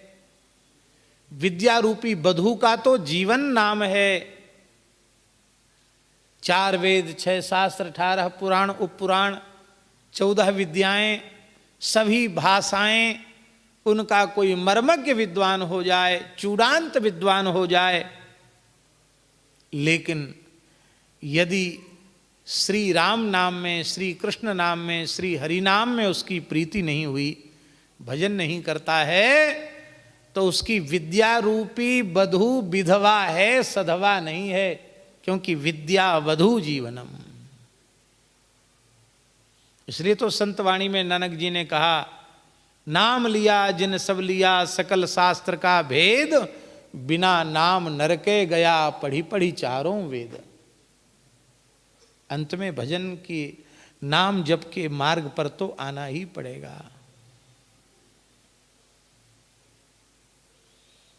आप लोग कहेंगे फिर पढ़ेगा लिखेगा, हम मना नहीं कर रहे हैं, पढ़ने लिखने जरूर चाहिए, नहीं सब संस्थाएं ठप हो जाएंगी, जरूर पढ़ना चाहिए। पर ईमानदारी से यदि आपने 2 अक्षर की पढ़ाई पढ़ ली, राम नाम की पढ़ाई पढ़ ली, तो सैकड़ों जन्म लेकर पढ़ने से जो ज्ञान नहीं होगा, वह ज्ञान केवल और केवल भगवान नाम के प्रभाव से हो जाएगा। पोथी के ज्ञान से, शाब्दिक ज्ञान से उदर पूर्ति होगी, अविद्या का नाश नहीं होगा, पर भगवान नाम के जब से जो दिव्य ज्ञान उत्पन्न होगा, उससे तत्क्षण अविद्या का नाश होगा, स्वात्म परमात्म तत्व का प्रकाश हो जाएगा। जिन संत का भी थोड़ी देर पहले हमने स्मरण किया था, श्री खपटिया बाबा के कृपा पात्र स्वामी श्री हरिहरानंद जी, 10 पास, संस्कृत पढ़े ही नहीं, उसमें भी क्या बायोलॉजी लिया हुआ था सर? हाँ, इंटर की परीक्षा नहीं दी, जीव विज्ञान लिया था उन्होंने। अब फिर घर द्वार छोड़ के एक नाम जापक संत का चरणाश्रय उन्हें मिल गया, और केवल भजन के प्रभाव से उन्होंने जो ग्रंथ लिखा है, हनुमान जी का क्या नाम उसका, हनुमत चरित्र वाटिका, संस्कृत में लिखा है। हनुमत चरित्र वाटिका संस्कृत में लिखा है, विविध छंदों में, संस्कृत के छंदों में अद्भुत उनका वैदुष्य। यहां वो 3 दिन रहे,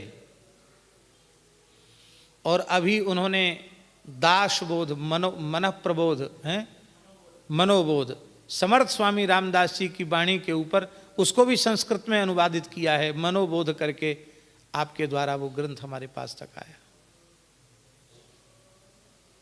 ये क्या है?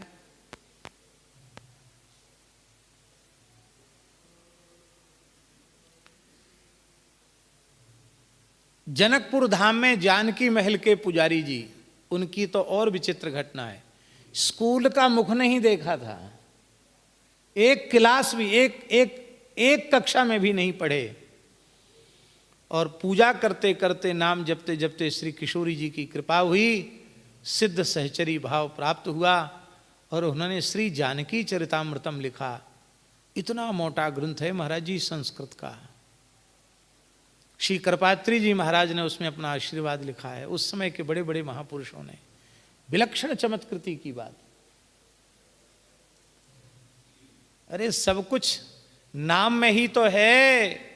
विधि हरिहरमय वेद प्राण सो, अगुण अनुपम गुण निधान सो, बंदौ नाम राम रघुवर को, हेतु कृसानु भानु हिम कर को। सब कुछ नाम में समाहित है। संत श्री कबीरदास जी के जीवन का प्रसंग है कि उनको उनके पिता माता ने पढ़ने के लिए पाठशाला में भेजा और पाटी हाथ में दे दी,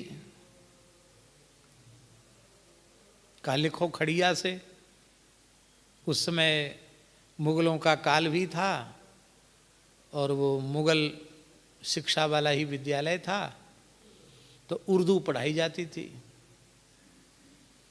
तो उर्दू के अक्षर अलिफ वे जे से ते जीम चे वे खे आदि जो उर्दू के अक्षर हैं, वो उर्दू के अक्षर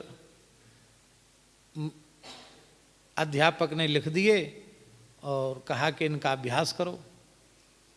ऐसे उल्टी लिखी जाती उर्दू, इधर से लिखी जाती।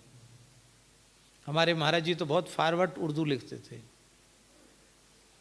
अब हमको तो याद नहीं, उस समय हमको याद भी थे अक्षर।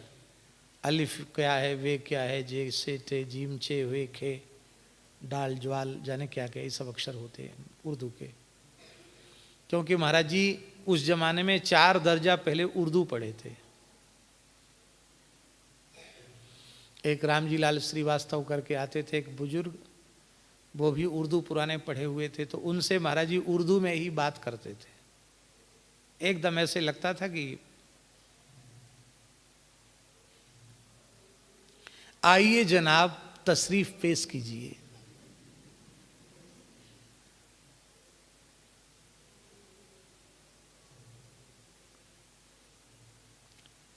ऐसे परस्पर दोनों की बातचीत हुआ करती थी, हम तो सुनते थे केवल।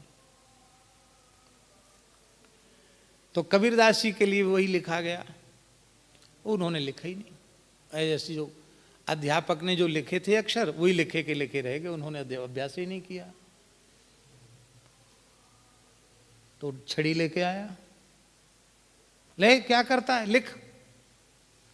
तो श्री कबीरदास जी ने कहा, नहीं छाणू बाबा राम नाम। राम राम छोड़ के सब काम नहीं करना है। नहीं छाणू बाबा राम नाम, मुही और पढ़न सो कौन काम। नहीं छाणू बाबा राम नाम, तू मुही कहा पढ़ावे आल जाल। उसमें आल जाल शब्द भी आता है। तू मुही कहा पढ़ावे आल जाल, मेरी पटिया पे लिख दे श्री गोपाल। नहीं छाणू बाबा राम नाम, मुही और पढ़न सो कौन काम। हमारे पूज्य पहाड़ी बाबा महाराज इस पद को तिलक कामोद राग के स्वर में सितार पर इतना बढ़िया गाते थे, क्या कहना। और पूज्य बक्सर वाले मामा जी भी इस पद को, नहीं छाणू बाबा राम नाम को, अपनी धुन से बहुत बढ़िया से कबीर जी के चरित्र के समय गाते थे। ये है विद्यावधू जीवनम, आनंद का समुद्र बढ़ाने वाला है भगवान का नाम। समुद्र हिलोरें लेने लग जाता है भगवान का नाम। प्रेम से लो तो सही। अभी केवल श्रम हो रहा है, अभी नाम का स्वाद नहीं मिला। नाम जपते जपते शरीर में रोमांच होने लग जाए, बार बार कंठ भरावे, बार बार नेत्रों से प्रेमाश्रुधार बहने लग जाए, दीनता का भाव और अधिक नीचे होता चला जाए, बहुत अधिक दैन्य भाव बढ़ने लग जाए, तो समझना कि हाँ अब थोड़ा थोड़ा नाम का स्पर्श हो रहा है। नैनम गलदश्रुधारया वदनं गदगद रुद्धया गिरा, पुलकैर निचितम बपुः कदा तब नामग्रहणे भविष्यति। और ऐसा स्वाद जब नाम का आ जाएगा तो प्राण भले ही छूट जाए पर हरिनाम नहीं छूटेगा। यहां तक पहुंचना है। जब तक ऐसा न हुआ हो तब तक व्यर्थ तो नहीं है, करना ही चाहिए, करने से ही होगा। लेकिन इस स्थिति पर पहुंचने के बाद समझ में आएगा कि हाँ अब श्री नाम महाराज कृपा कर रहे हैं। आहा, आनंद का समुद्र हिलोरें लेने लग जाता है। शोक नामाश्रयी को छू नहीं सकता है। शोक फिरत स्नेह मगन सुख अपने, नाम प्रसाद सोच नहीं सपने। स्वप्न में भी शोक नहीं होता है। प्रतिपदम पूर्णामृता स्वादनम, प्रत्येक अक्षर में पूर्ण अमृत का स्वाद देने वाला नाम है। एक एक मात्रा, एक एक अक्षर, आहा क्या कहना। शरीर को जमुना जी, गंगा जी, नर्मदा जी, सरयू जी किसी में धो लो, लाभ तो उससे होगा, अवश्य होगा। पाप नष्ट भी होंगे, पुण्य प्राप्त भी होगा। किंतु यदि अपने अंतःकरण को स्नान कराना है तो शरीर का स्नान तो पवित्र जल से हो जाएगा, लेकिन आत्मा को स्नान कराना है तो उसका एकमात्र साधन है श्री राम नाम, श्री हरि नाम। हमारे महाराज जी के एक बहुत प्रेमी सदगृहस्थ भक्त थे, संत थे, बड़े नाम प्रेमी संकीर्तनाचार्य श्री पंडित शिव शंकर जी दीक्षित, दमोह वाले दादाजी। सवेरे ठीक 4 बजे से 6 बजे तक 2 घंटा उनके घर में कीर्तन, और उस कीर्तन में परिवार के प्रत्येक सदस्य की उपस्थिति अत्यंत अनिवार्य। ये बहाना नहीं चलेगा कि हम देर में नींद नहीं आई, हम सो रहे थे, यूं हैं त्यों हैं, फिर तो घर से निकाल दिया जाएगा। सवेरे 4 बजे से 6 बजे तक महाराज जी के साथ हम जाते थे। महाराज जी कहते देखो कितना पवित्र घर है। और सवेरे हारमोनियम संभालते वो दादाजी, और 2 घंटे तक लगातार आंख बंद और नेत्रों से अश्रुधार, वस्त्र भीग जाते थे आंसू से। सुनी हुई बात नहीं करें, आंखों देखी हुई बात। श्रीमन नारायण नारायण नारायण हरि, ये पद यहां से शुरू करते थे वो प्रातः कीर्तन दादाजी। श्रीमन नारायण नारायण नारायण हरि, हमारे लिए देर प्रभु काहे को करी। श्रीमन नारायण नारायण नारायण हरि, हमारे लिए देर प्रभु काहे को करी। देर ना करी प्रहलाद भगत को, देर ना करी प्रहलाद भगत को, खंभ फार प्रगटाए हे हरि, खंभ फार प्रगटाए हे हरि, हमारे लिए देर प्रभु काहे को करी।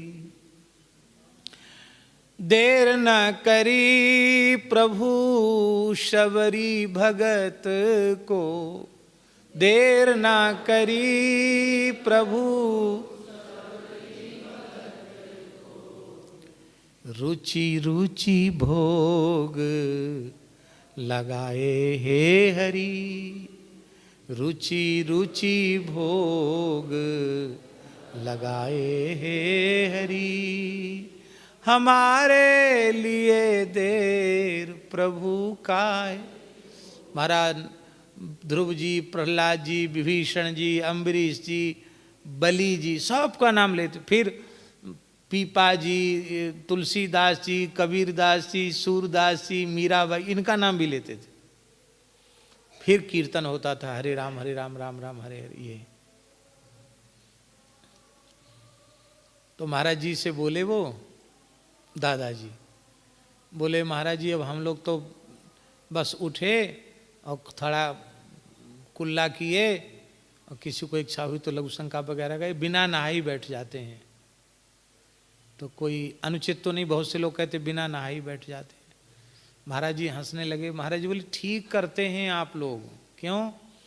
कहते देखो पहले भीतर से स्नान करना चाहिए तब बाहर से स्नान। बोलो भक्तवत्सल भगवान की। आप हरिनाम कीर्तन करके पहले भीतर से नहा लेते हो तब बाहर से स्नान करते हो, यही स्नान उचित है।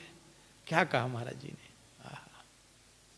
सर्वात्म स्नपनम परम विजयते श्री कृष्ण संकीर्तनम।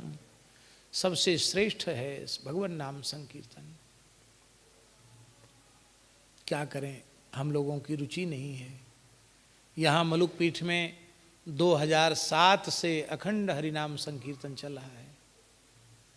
गोरक्षा के निमित्त सबको भगवत प्रेम मिले, गोरक्षा इस भारत की धरती पर जल्दी से जल्दी हो गई, इसी पवित्र भाव को लेकर महामंत्र का अखंड कीर्तन हो रहा है।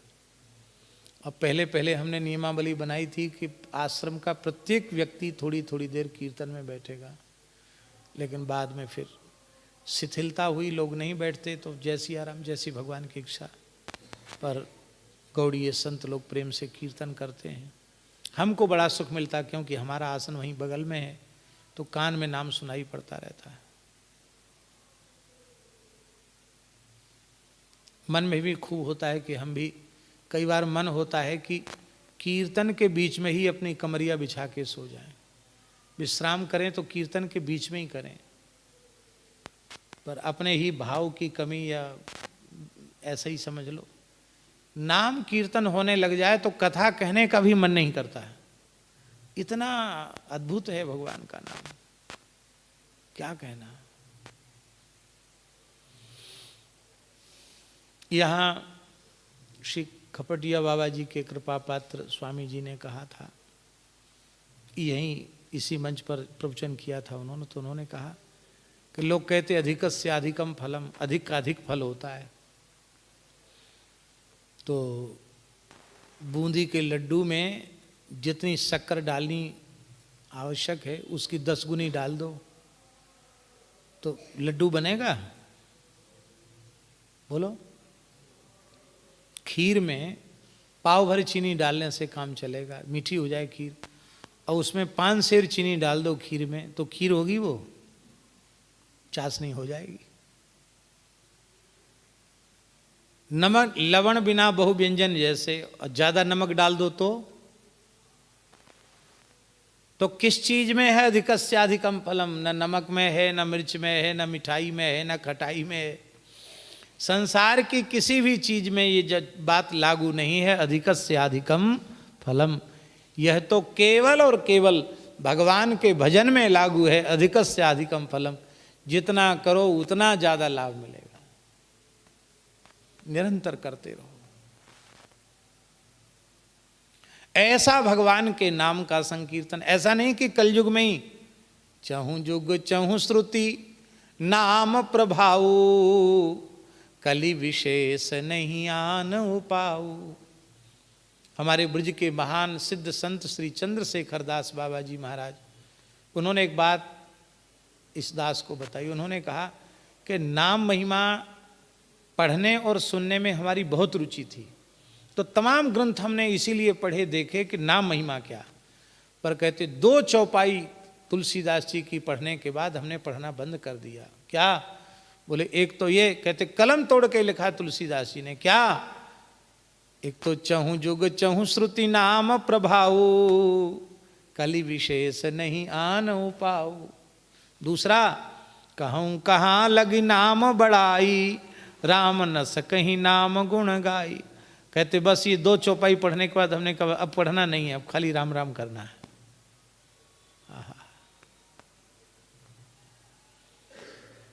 अजामिल मुक्त हो गया।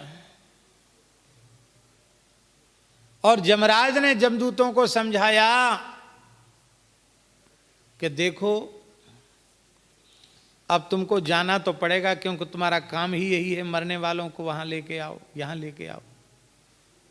लेकिन तुमको एक नियमावली बता देते हैं। क्या?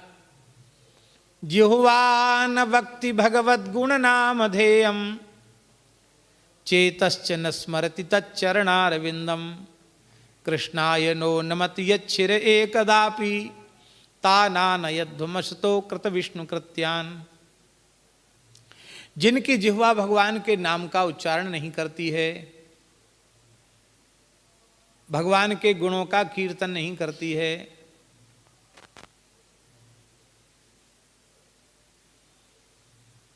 चेतश्च न स्मरति तच्चरणारविंदम, जिसका चित्त भगवान के चरण कमलों का स्मरण नहीं करता, जो कभी भगवान के चरणों में प्रणाम नहीं करता, मानव जन्म प्राप्त करके जो वैष्णव धर्म से विमुख है, शून्य है, भगवत शरणागति से वंचित है, तान आनयध्वम, उनको घसीट कर लाओ यमलोक में। अकृत विष्णु कृत्यान, जिन्होंने जन्म लेकर भारतवर्ष में भी वैष्णव धर्म स्वीकार नहीं किया, उनको घसीट कर ले आओ नरक में। जिसके मस्तक पर ऊर्ध्वपुंड्र हो, गले में तुलसी हो, जिह्वा पर भगवान नाम हो, हृदय में भगवान की भक्ति हो, ऐसे लोगों को तो प्रणाम करके चले आना। ऐसे लोगों को वो नरक नहीं आएंगे। अब यहां एक प्रश्न है, बड़ा महत्वपूर्ण प्रश्न है कि भगवान नाम अजामिल की जिह्वा पर कैसे आ गया? भले ही पुत्र के बहाने से आया, पर आया कैसे? क्योंकि जन्म जन्म मुनि जतन कराही, अंतराम कही आवत नाही।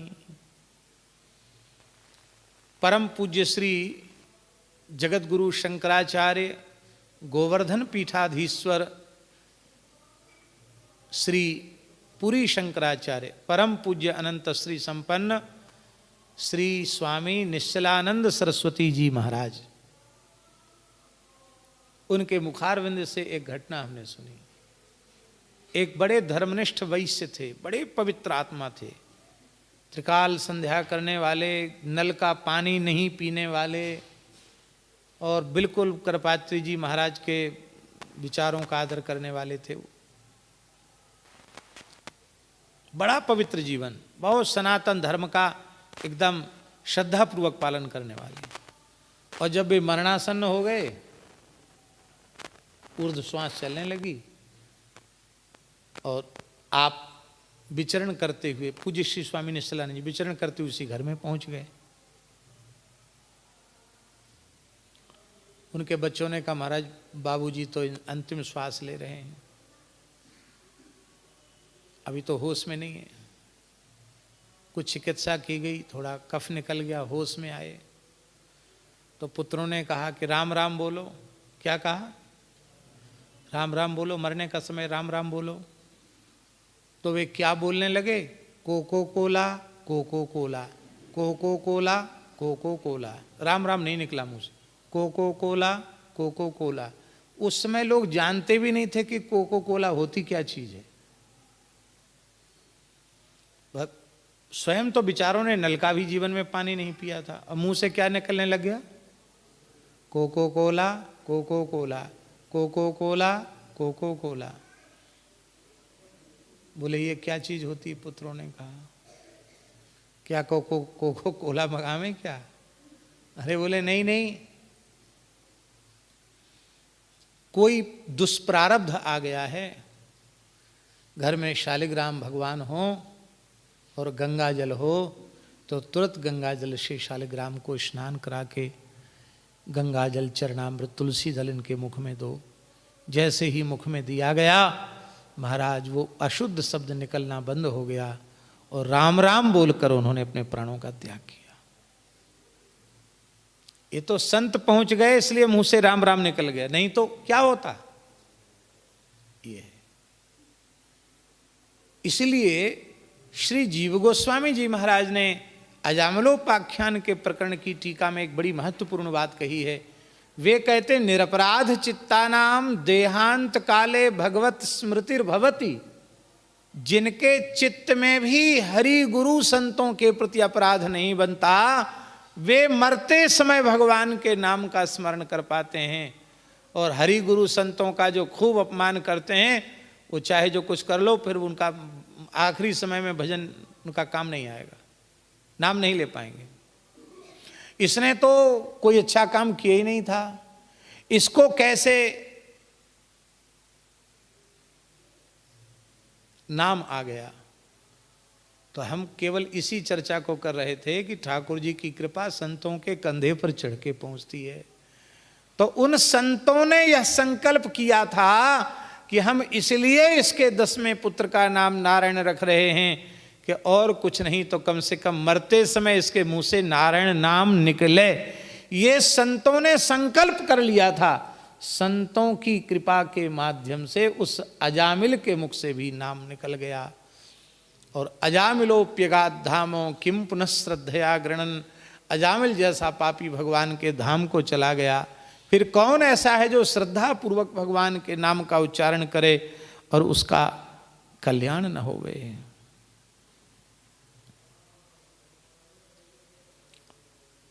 तो आपको अपने नाम की लाज बचा के रखनी है, इसलिए आप अयोग्य अपात्र कुपात्रों को भी शरण में लेते हैं, आपकी मजबूरी है।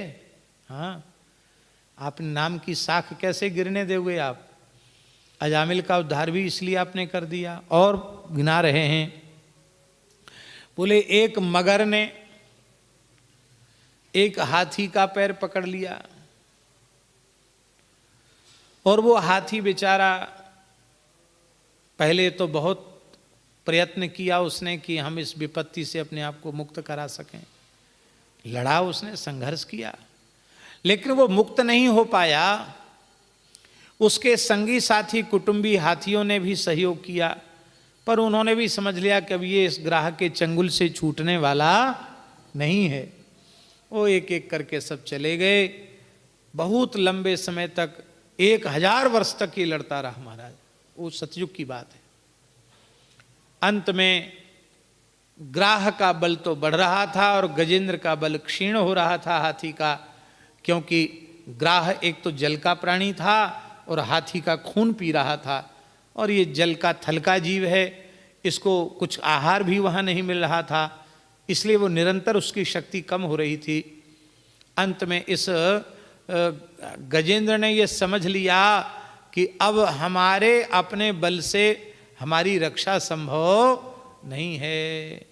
जब लग गजबल अपनो परख्यो तौलो सरो न काम, आरत हुए गजराज पुकारे आए आधे नाम, सुनेरी मैंने निर्बल केवल राम।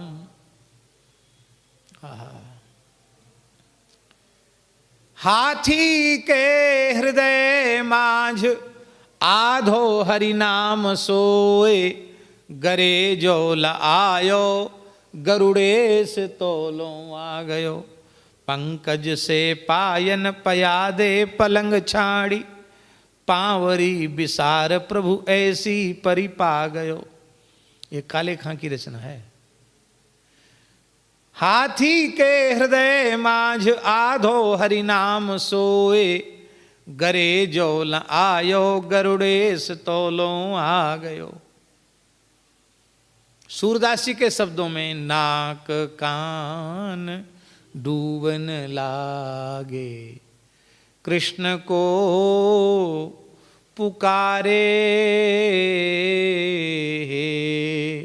गोविंद राखो शरण अब तो जीवन हारे,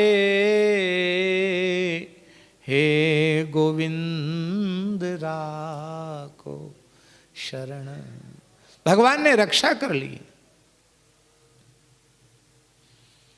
उस मगर को भी परम धाम दे दिया और उस हाथी को भी परम धाम दे दिया। क्यों? बोले आप अपने नाम की साख गिरने नहीं देते हो, यही तो बात है। वो भी लायक तो नहीं थे, उनको भी आपने स्वीकार कर लिया शरण में। और भगवान कहाँ तक कहें, व्याध संग भील संग भील भय, ऋषि संग ऋषि भय, प्रियादास जी ने कहा है। वाल्मीकि व्याधों का संग पा करके व्याध जैसे लक्षण उनमें आ गए, ऋषियों का संग करके पुनः अपने स्वरूप में प्रतिष्ठित हो गए। उल्टा नाम जपत जग जाना, वाल्मीकि भय ब्रह्म समाना। और क्या है? जान आदि कवि नाम प्रतापू, भयउ शुद्ध करी उल्टा जापू। मरा मरा कह करके भी राम राम हो गया और वे कैसे अद्भुत ऋषि हो गए। निषाद जाति में उत्पन्न गुह, उसको आपने अपना लिया। आमिष भोजी जटायु को अपना लिया। गणिका पिंगला नाम की वेश्या को अपना लिया। जीवंती नाम की वेश्या को आपने अपना लिया। सुआ पड़ावत गणिका तारी, तर गए सदन कसाई। एक जीवंती नाम की वेश्या थी, पद्म पुराण में कथा आती है। वो बड़ी रूपवती थी, बहुत धन उसने कमाया था, पर बुढ़ापे में अब कहाँ कैसे बेचारी का गुजारा हो, तो अपना टाइम पास करने के लिए, समय व्यतीत करने के लिए उसने एक तोता खरीद लिया। तोता मिट्ठू शुक। अब वो तोता किसी वैष्णव के घर का था।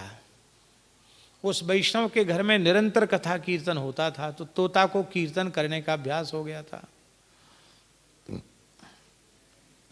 बहेलिया तो बेच के चला गया, इस वेश्या ने खरीद लिया।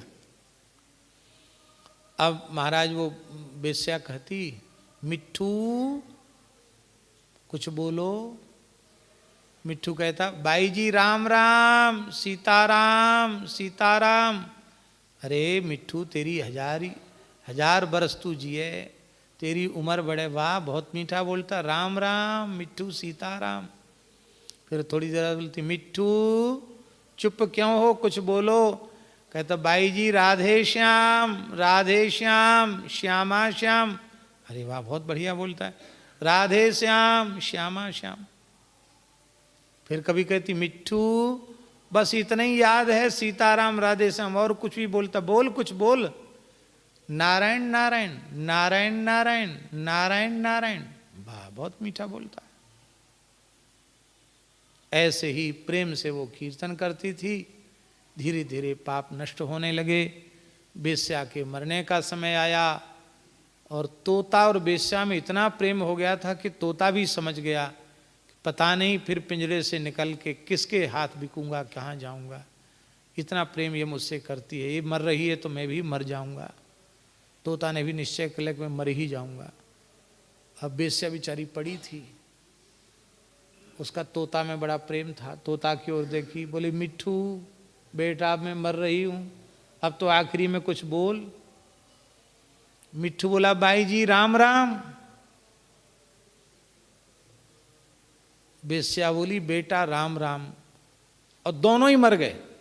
वेश्या भी मर गई, तोता ने भी तुरंत प्राण त्याग दिए, बाई जी राम राम कह के, और मिट्ठू राम राम कह के उसने प्राण त्याग दिए। तो दोनों विमान में बैठ के भगवान के धाम को चले गए। हे प्रभु, आपने अपने नाम की लाज को बचा करके रखा है, इसलिए भगवान हम चाहे जितने अयोग्य अपात्र कुपात्र हों तो भी हम तो आनंद में हैं। क्यों? क्योंकि हमको पता लग गया है कि आप अपने नाम की साख गिरने नहीं देते हो। तो हमें मन लगे या न लगे, हमें स्वाद आवे या ना आवे, हम तो राम राम करेंगे। जगने से लेके सोने तक हम निरंतर राम नाम करेंगे। आहा। इसलिए जितने लोगों के नाम हमने गिनाए हैं, ये सब हमसे बहुत अच्छे हैं आचरण में, हम इनसे भी गए बीते हैं। तुलसीदास जी कह रहे हैं तो भी। और महाराज अज्ञान रूपी कुएं में पड़े हैं,